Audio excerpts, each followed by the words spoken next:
You were involved in what is now commonly known as the golden age of television, the time when there were lots of live dramatic shows like Kraft Television Theater and Philco TV Playhouse and Studio One. You worked on all of those, didn't you? Yes, I did. Just about all of them, yeah. Did you just like make the rounds of them? They would get called yeah, for I'd make jobs? the rounds. Well, after a while, you get calls, Yeah. is what happened. They'd call you, thank heaven. Do you remember some of those productions, or at least sure, one yeah. very memorable one? Yeah, especially Worthington Minor. I was very, very fond of Tony Minor. He was a director for... And he was a producer, really, of Studio One, among other shows and series that he had, but that was the most famous. And they shot everything in Grand Central Station in those days. And Channel 5, Dumont, also was shooting there. In those days, you have to remember that with as primitive as it was, and with as prohibitive as costs were, that very often the sets were just canvas. They didn't look real at all, but there they were. They were just canvas, and there would be one set here, a canvas wall, and another set back of it, right against it for another show that was on the other side. And the minute you finish your show, you'd have to be very quiet and tiptoe, because they were on the air now on the other side of this flat. And of course you could hear a pin drop. But I did a number of Studio Ones for Tony Minor. He was a lovely man. I remember at one point he was going to do another series, which I guess he did. I've forgotten it, frankly, what the series was or what it was called or who eventually did it. And he was kind enough to ask me to play the lead in this series.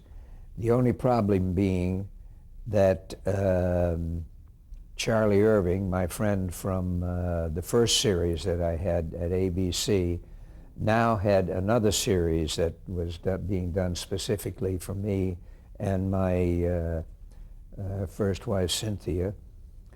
And so I had to go to Tony and say, Tony, I can't do it. And he was very disappointed, but he was also wonderful about it. And he wished me all the luck in the world and walked me out with his arm around me and said, go get him. What do you think made him special? Well, I think that he had a wonderful literary mind, and as well as a good theatrical mind. He knew what was good material for television. Right. Whatever television was at that point, it never occurred to me. I would just read a script and look at the part and say, yeah, boy, that's got a lot of lines, that's a good part. I was not anywhere near as discerning, hopefully, as I became. I would play good parts and bad parts, but we all did. Right. The main thing was to work and be seen. Did you also know Fred Coe? Yes, I knew Fred, but not as well. You worked with him? Yes, a couple of times. What sort of guy was he? He was a very nice guy and a very, very, very bright man, as we all know now looking back.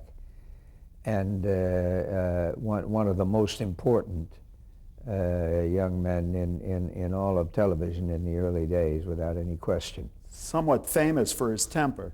Did you see any display of it? I never saw any display of it, but that's what I'm told, especially from directors. I remember Johnny Frankenheimer and Sid Lumet and Frank Schaffner and others that would mention Fred Coe every now and then go, oh. So apparently he could let it rip. As you began performing on these live dramatic shows, were you witnessing the impact of television? Were people recognizing you in the street? Yes, they were beginning to, yes. Right, so you were establishing your career, really, on television. That's right. Yeah. Did you think of yourself then as a dramatic actor rather than as a comedic actor? No, really both. Because the series that I did were all comedies. Right. They were light comedies, and eventually the best series of all was one that was only 15 minutes long, and that was a segment of an hour show that Don Amici and Francis Langford did every day. I think that was also ABC. I've forgotten for the moment. At any rate, there was 1/4 of it that Cynthia, my first wife, and I did, that was about a young married couple, and it was a comedy, not a farce. It was just a good light comedy, and it really was sort of like the Bickersons, which Amici and Langford at one time did. For radio. Yeah, for radio. In a way, it was like the Bickersons. Would you argue? And the two yeah, of you? sure, we'd have arguments and fight, and there was times when we would get away from the comedy and it would just be touching, Right. you know. So it was a domestic situation. It was a domestic comedy. Right. And we should explain that Don Amici was a motion picture actor. Right, Who and singer. worked on radio and now in early television. Francis Right. Langford was a singer.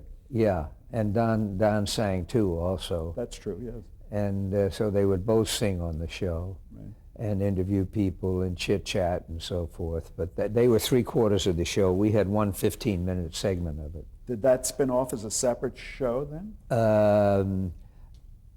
Not really a spin-off, but we did do another show later. What the heck was it called? A 15-minute show in the evening for CBS. Heaven for Betsy? Heaven for Betsy, yes. That was also Charlie Arnold. Charlie Arnold. I went to school with Charlie Arnold. Charlie Irving. Right. He was directing. Yeah. Now the interesting thing about that is along came the Red Scare and the blacklist and all of this and that. And a guy named Johnson, I think his name was, Yes. who had 1 million supermarkets over in Jersey or somewhere. And he started throwing his weight around and telling the advertising agencies that if they hired so-and-so, or if they had such and such a show on the air, that the products of whoever the advertiser were would not be on any of his shelves. And it was astounding how much power this guy had. We were doing this show for Lever Brothers. And Charlie and one of the writers, I think, was in Red Channels, or what other word? In other words, a suspected leftist or communist or whatever. Charlie was no more a communist than I was, but he was a very liberal man in his politics, as I guess I am. At any rate, Cynthia and I were told, and Charlie said, it's okay, do it, that we could do the show, but that Charlie had to go, and we would have to have another producer, and Charlie would be paid a little under the table each week because it was his show. Right. We said no, we won't do the show.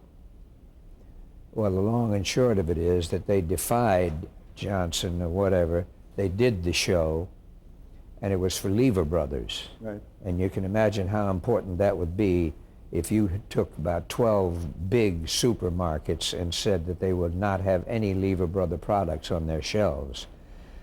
And they threatened to do that, but I guess they didn't do it. At any rate, the show went on, and Charlie remained. Did the writer remain as well? And the writers remained, and the directors remained. They were not people that continued on or that we would know, whose names you would necessarily know now. But they were very good. But did you know other of your friends, your colleagues, that were impacted by Red Channels? Yes, there was a lot of them. gosh, I can't remember now specific people that were, but I know an awful lot of people were, and ones that I knew or knew of at the time that were working. I remember going to a meeting of AFRA, before it was AFTRA, AFRA, Federation of Radio Artists, and a lady got up who lived in a brownstone and gave a long talk about the fact that the communists in her building, who happened to be actors, one lived on the floor below her and another one lived on the floor above her, and they were communicating by tapping on the water pipes and sending secret messages to each other and so forth. And I remember sitting there and being stunned because the place was quiet and people were actually listening to this bull, you know, and some of them, I guess, going along, nodding their heads, you know, oh yeah, can't be too careful.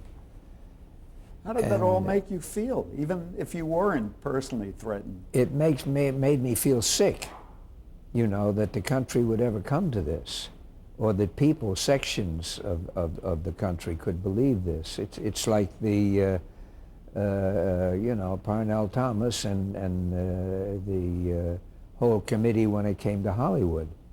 It just makes you sick to your stomach. It's just ridiculous.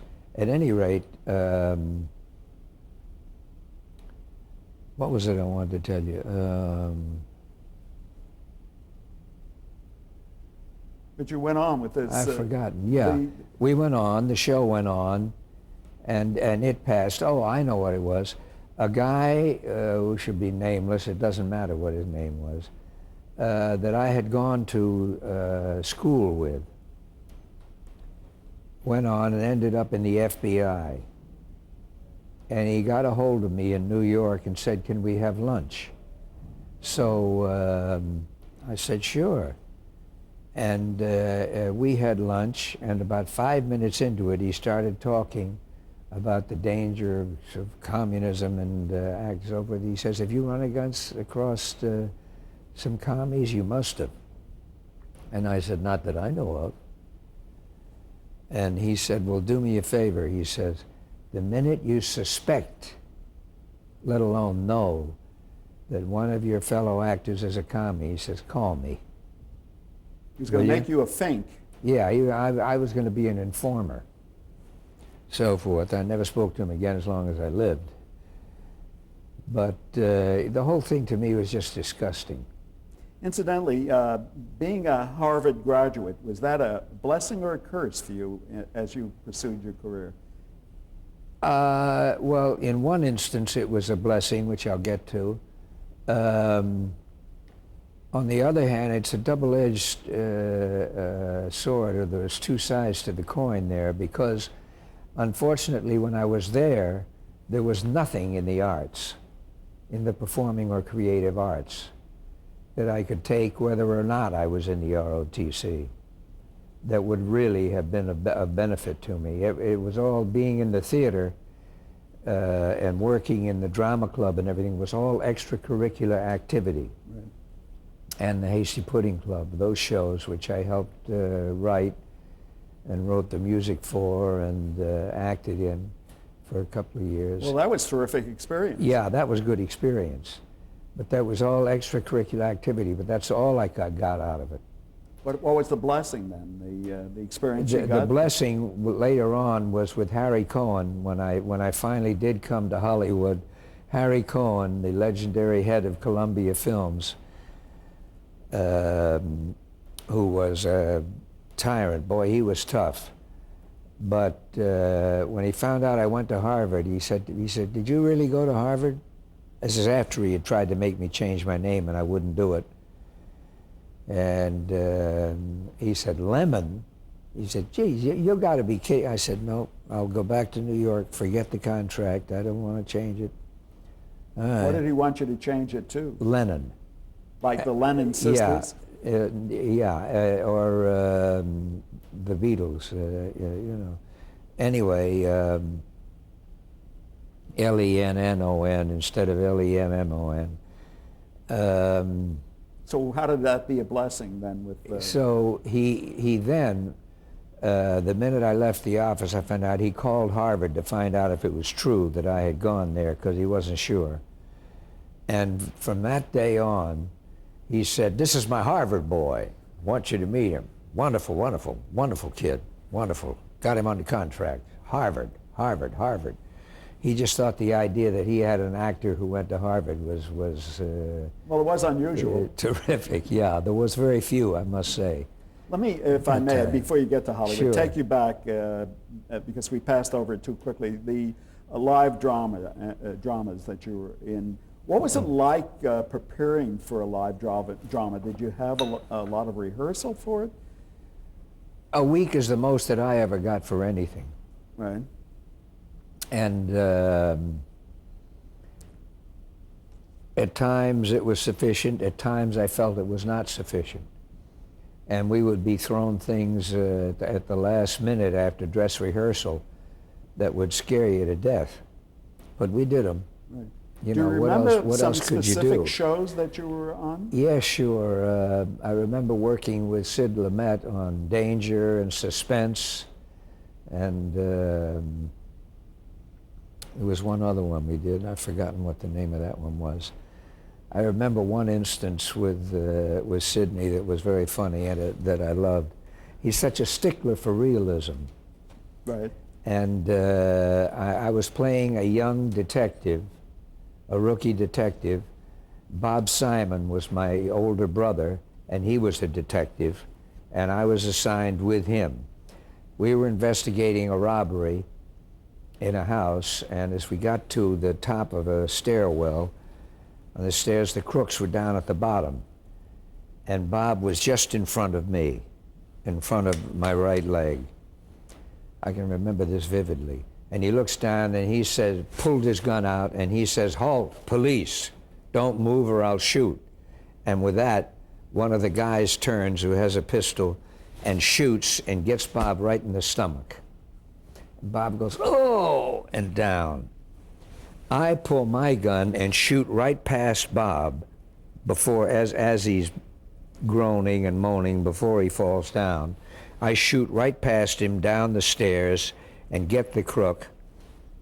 And then I bend down and I'm cradling Bob and saying, "Don't worry, I'll take care of it. I'll tell Mom everything is okay. We've got an ambulance on the way, blah, blah, blah," etc. And he says some things back to me or whatever. I've forgotten what the lines should have been, but I'll tell you what they were in a minute. And so at the end of dress rehearsal, in those days, I don't know when this was, 48 or 9, I guess, maybe 50. But if you wanted a gunshot on television, you got... A little pop. Yeah, and sometimes they just put a needle on a record and hope that it coincided with the guy. And it was so primitive. And they were worried about the sound system. So if you put a quarter load or a half load blank in a gun, you could blow the system. And unless the mic was far enough away. So at the end of dress rehearsal, after we did the gunshots, which were awful, Sidney came flying out of the control room and went to the prop man, and he said, "That's god awful." He says, "He put half loads in those guns. I don't want any question about it. Put half loads in, because I don't," and he says, "I don't care about whether we're blowing any sound system or not. Put half loads in there." And he said, "Yes, sir." So he filled the guns up. He put at least a half a load in there. And when the first shot rang out, I remember I was stunned because it really reverberated in the set, and God knows if it must have put the needle up all the way on the, as far as sound goes. But at any rate, when I pulled my gun out, because I was so shaken by that, instead of shooting past Bob Simon down the stairs, I shot him right in the ass. You should pardon me, but I did. Whang, like that. And you know, there's a wad of cotton that comes out. It's as hard as a bullet. Right. And the gun was only about that far from his rear end. Right. because I was right behind him. And and a flame also, which burned right through his pants onto his panties. So Bob ended up going, oh, and down like that. And so I dropped the gun, and I'm saying, everything will be all right. Don't worry about a thing. And ambulance all the way. And Bob, I can't really use all the language that he used. He didn't give a damn about television anymore. He just said, you son of a bitch, you're trying to kill me. He says, you shot me in the ass.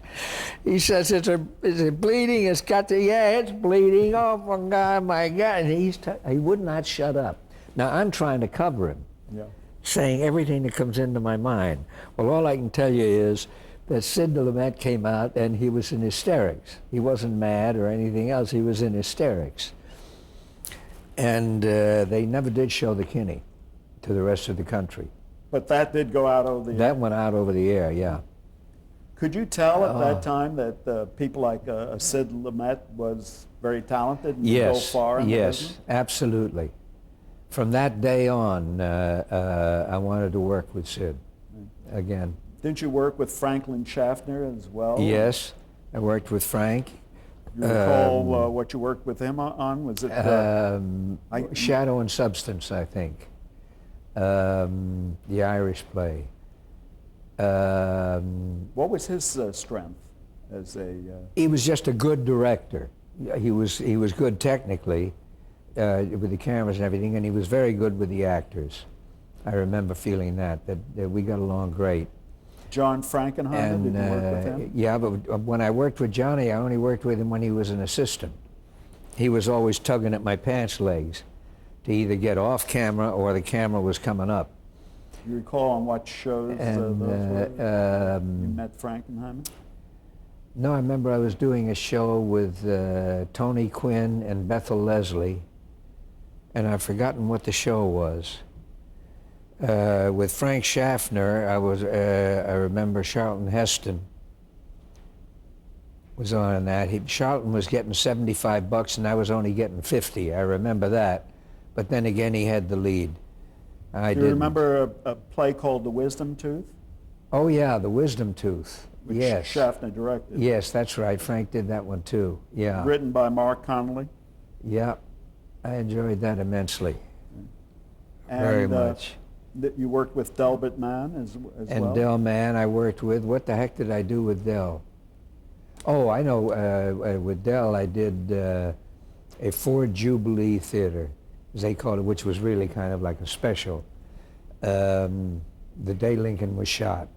The Jim Bishop book that was... Jim Bishop wrote a book called The Day Lincoln. Yeah. Yes, it was adapted from that book. Yeah. I've forgotten who adapted it. Now, you didn't play Lincoln, I'm sure. No, Ray Massey and Dorothy Gish and you were John Charles Wilkes Booth? Lawton. And I was John Wilkes Booth. Right. Now, the fascinating thing about that, I'm glad you brought that up. It's an interesting thing. As we know, when Booth actually shot Lincoln and hollered "Sic Semper Tyrannis," and jumped out of the booth onto the stage, the spurs, or the spur on one of his boots caught in the American flag, which was draped on the side. Bunting, I think. The American flag bunting that was on the boxes. Yeah. Yeah, that was on the, draped along the front of the booth. And it either broke his leg or it twisted his ankle very badly. Broke his leg. Yeah, he broke his leg. When I was doing the part, the same damn thing happened to me. Really? Yeah, in dress rehearsal. So poor Del was scared to death whether or not I was going to be able to go on. I jumped over, my foot caught in it, and when I landed, it twisted it very badly. So what we did is they taped it. They taped and taped and taped and taped. Until it was as stiff as a board. So I was able to do the show, but I landed mainly on the right leg. What was the most difficult thing about acting in a live dramatic hour? Memorizing the lines, or? No, I don't think that was the most difficult thing. One would worry because if you went up, then, you know, very usually it was apparent. That was the problem. But it was that wonderful combination of film and theater, and it was really more like theater in the sense that it was live. Right. And you started at the top and kept on going no matter what, as one does in the theater. And in that sense, I think it was great training ground, because I don't believe that you really learn much about acting from film, myself. And I have great admiration for people that have been trained only in film and learned most of their acting from film. When I was just a kid, the biggest break I got was in summer stock, when I got about the second or third lead with Roddy McDowell. I was about 16 or so, and Roddy was about 14, I guess, and he was a star already from film. Right. He was a damn good stage actor, I'll tell you. He was terrific in that show. It was John Van Druten's Young Woodley, which was about an English boys' school. And Roddy was just terrific. And I remember, in thinking back much later on, how much I admired him, that I didn't understand then, because most of his training had been in film.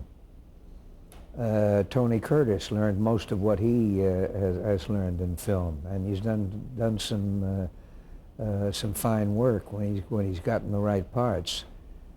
But he had to learn it on film.